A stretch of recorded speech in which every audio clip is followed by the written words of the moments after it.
I'm David Hughes. Welcome to the introduction to our series on Bhagavad-gita. I don't want to talk so much about what Bhagavad-gita is. I would rather talk about what Bhagavad-gita is not. Bhagavad-gita is not an ordinary scripture. It is not written by ordinary human beings, but it is spoken by Lord Krishna. Lord Krishna is accepted in all the Vedic literatures as the Supreme Personality of Godhead. So his knowledge is beyond ordinary human intelligence. His wisdom is beyond the reach of the human mind to generate or even to fully comprehend. God is actually very difficult to understand.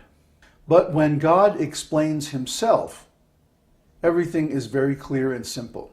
So Bhagavad-gita is God talking about himself, about us, and about our relationship with him. Bhagavad-gita is actually the original theistic science and the original scripture in the world. Bhagavad-gita was written down in its current form about 5,000 years ago. But as Krishna reveals in the beginning of the 4th chapter, he spoke this same science to the sun god millions and millions of years ago. So actually, Bhagavad-gita is probably the oldest living text of spiritual knowledge in the entire world today. We have to take Bhagavad-gita as it is. In other words, without speculative interpretation or philosophical adjustment to match our preconceived notions of reality. Because Bhagavad-gita is a sacred science. It is passed down through a sequence of self-realized teachers and esoteric schools from extreme antiquity down to the present day.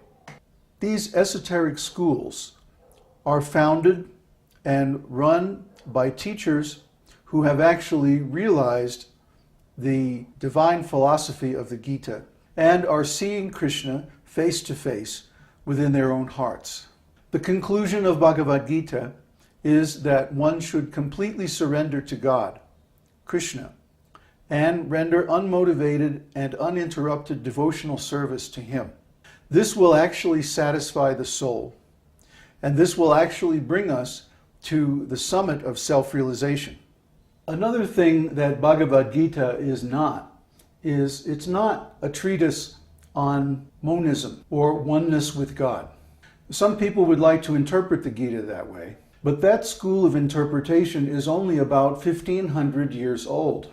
The Gita is much, much older, and its tradition is completely separate from the tradition of the impersonalists or the Shankarites.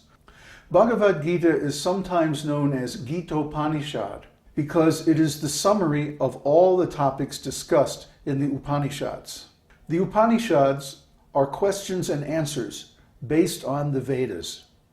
If you read the original 4 Vedas, you will find that you'll have more questions than answers. The Upanishads, beginning with the 108 principal Upanishads compiled by Vyasadeva, the author of the Vedas himself, are a series of questions and answers about the topics raised in the Vedas. Upanishad means come close and sit down. In other words, approach a self-realized spiritual master. Sit down and hear very patiently from him. Another interpretation of Upanishad is to ask questions into the nature of reality, not from anyone, but from someone who has realized that reality. The actual reality, according to the Vedas, is spiritual. We cannot explain consciousness by any combination of material phenomena. Therefore, consciousness is a transcendental symptom of the presence of the soul.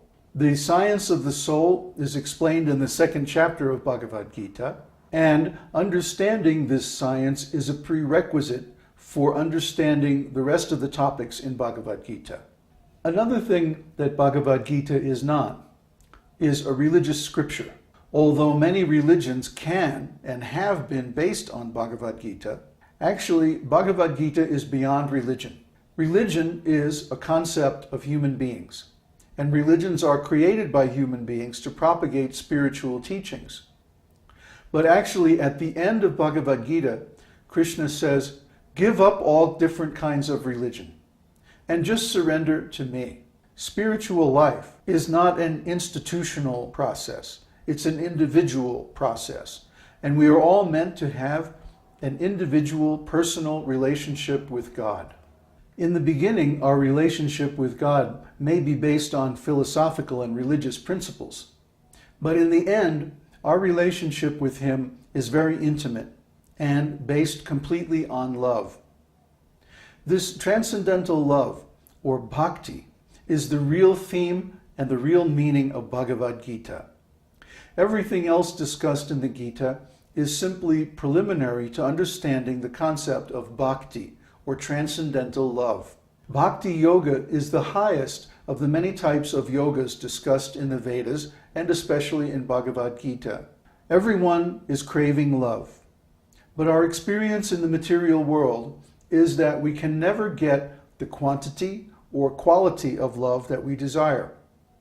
This is because we are fundamentally spiritual entities, and the laws of nature operating in the material world operate in such a way that we can never get the spiritual satisfaction we desire.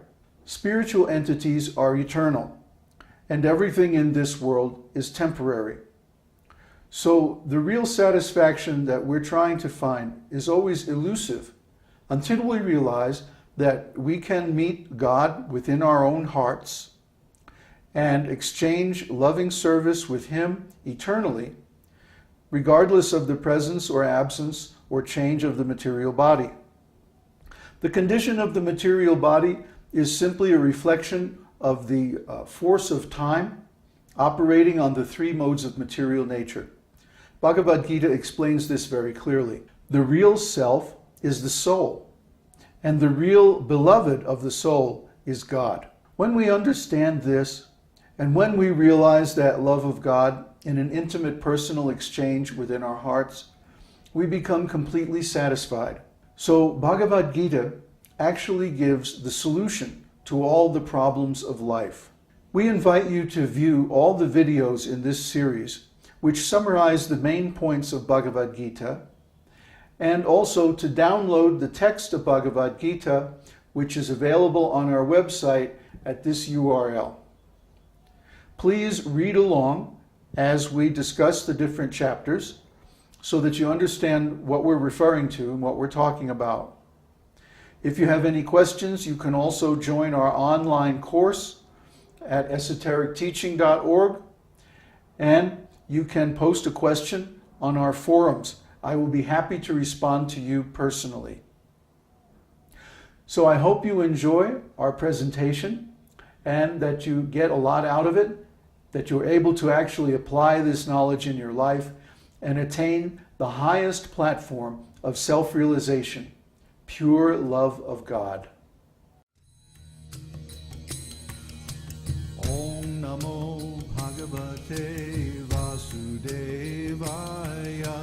Om Namo Bhagavate Vasudevaya. Om Namo Bhagavate Vasudevaya. Om Namo Bhagavate Vasudevaya.